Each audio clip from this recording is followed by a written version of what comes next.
My '06 Forester leaks oil, and quite a bit of it at that. Let's see what we can do about it. So this is the single overhead cam version of the EJ25 engine. It stinks. The oil drips onto the exhaust pipes, the exhaust manifolds, and just evaporates and stinks. It's horrible. So like many of you, I've perused the internet for solutions, and the consensus I've come up with is that it's the valve cover gasket. So I changed them. I changed them both.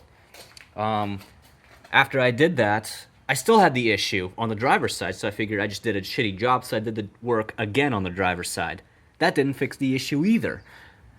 Then I read about this little guy right here, with the white connector. You can sort of see it. That's the oil pressure sensor, and I'm told that it leaks. And that would make sense because I see quite a bit of oil right down there where I'm pointing my light. That's all oil. And it would make sense because everything here around it is covered in oil. Alright, first things first, let's disconnect that sucker. There's just one push button in there. It should slide off pretty easily. Alright, there it goes. This push button here, just press that in and slide it off. Okay, next I think we need a 24mm deep socket to go around that. And that fits like a glove. Don't think I can get my ratchet in there. I'll need an extension. Hold on a sec. Alright, got my extension. Oh crap. I'm gonna need an adapter. Right on. Got my adapter. Alright, so that fits. That fits. That does not. Oh my god, what a pain in my ass. It helps to have a kit like this. Or better tools. Whatever, shut up. Okay, now we're in business. What's it? Righty tighty, lefty loosey. Oh. It's pretty damn loose, I would say. There it is. I'm not sure I can immediately tell why it failed. Alright, so here's the new one. Here's a part number if you need it. For a 2006 Forester with single overhead cams. I have a manual transmission car, naturally aspirated, no turbo. Let's see if they're the same. So here's the new one. Here is the old one. They look exactly alike. They even have the same little D. Told I need some Teflon tape, so I'm gonna wrap it twice.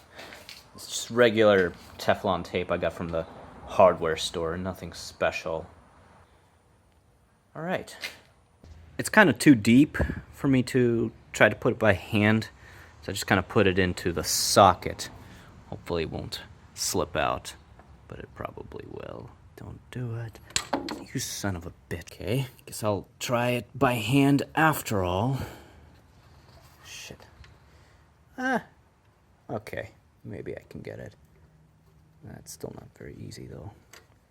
Fuck.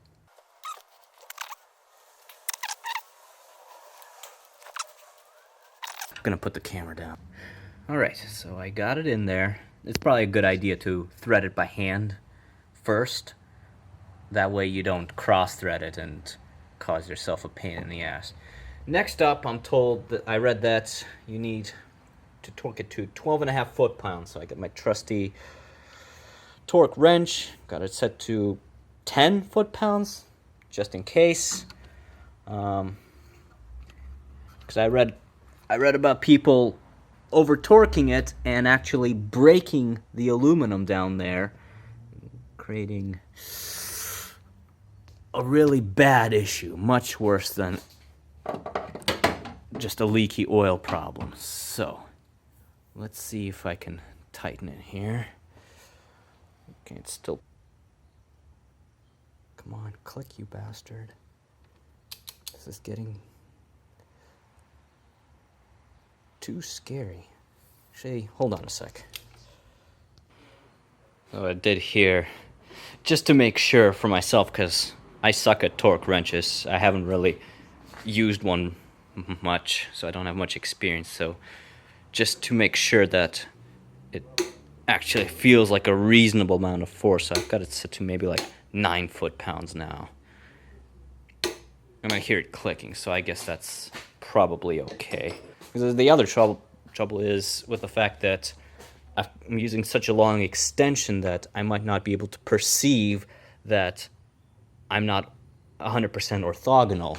If I'm not 100% orthogonal, I will actually exert a lot more torque than is prescribed. Click, you bastard. I'm like sweating bullets over here. I so don't want to crack that thing.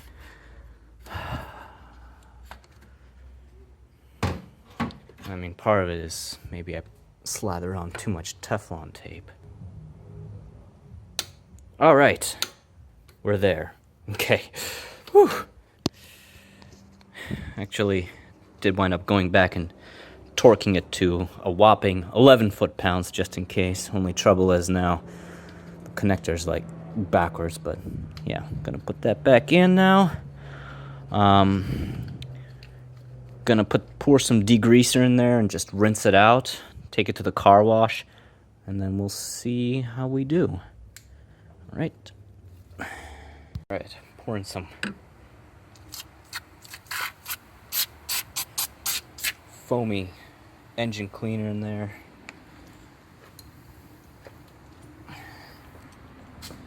Rinse it off with some water.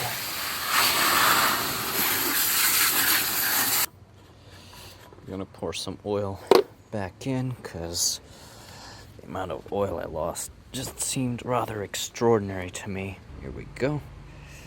Don't spill. All right.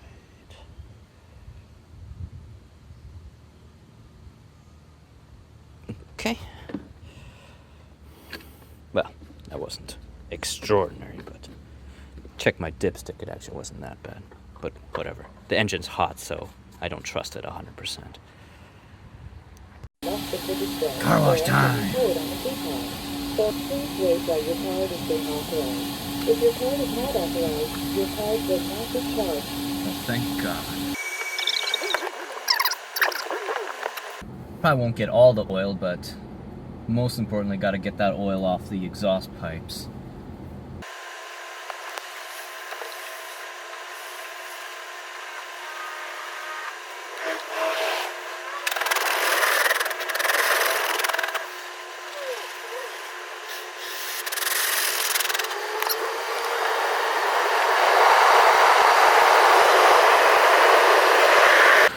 Alright, we are post-car wash here. You can sort of still see some smoke coming from under there. I hope that's just because there's still some residual oil left on the exhaust pipes.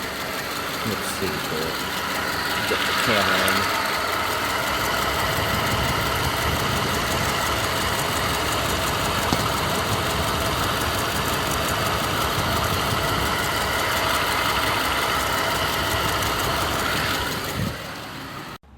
So yeah, poked around there with a mirror. Can't say that the valve cover gasket is leaking, so that's good. But you could sort of see the exhaust manifold there, and I suspect a lot of oil has seeped its way into the exhaust manifold shield, so it's probably going to be a couple of days before I know for sure. So I'll keep you posted in the video comments, the video text, whatever, down below. So until next time, I'll let you know if that worked. Thanks for watching. Subscribe.